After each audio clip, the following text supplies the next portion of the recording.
Now our panel is going to look at the topic of innovation. I mean, John, all governments talk about innovation, how important innovation is, how we should be an innovation nation. What is innovation and why is it important? I'm about to make myself hugely unpopular with this panel. Everyone says innovation is hugely important. We need to make better things for less money so that people can make more money and have more time off to be with their family and kids. This is a good thing. Different ways to foster innovation. Lower taxes so that companies can spend more money on research and development and make cool things.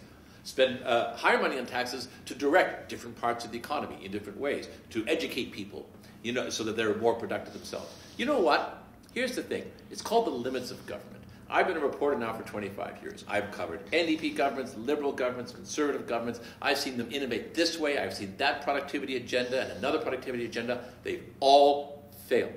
No one anywhere can show me that we have successfully developed an innovation economy because of government policies over time. Scott, you were in government. Wrong go. You disagree? I told you they'd hate me for this. I sure do. Like, I'll give you an example. It's been shut down, but the Canadian Foundation for Innovation, right, where we created an instrument, we said we're going to put capital into this. So they're going to have money to spend on projects.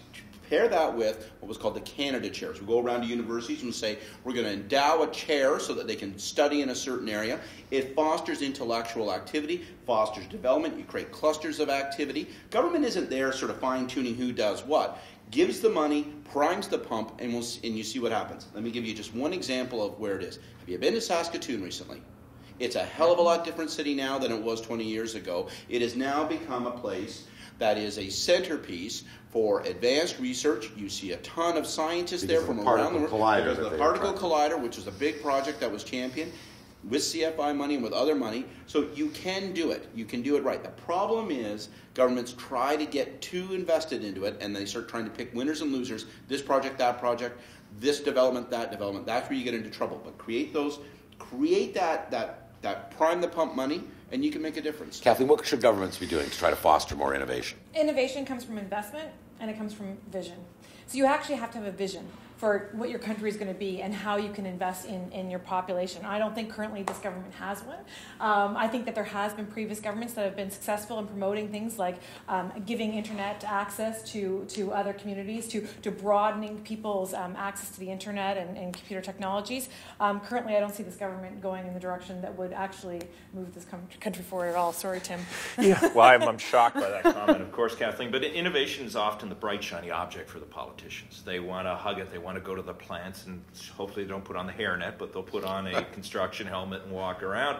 But I think the reality with innovation is where government can play a role, and the government is not the answer. I agree with John on that, is in funds, and having funds. Scott talked about some of the funds that were there, but dedicated funds where it's not so much government bureaucrats. Dedicated to what?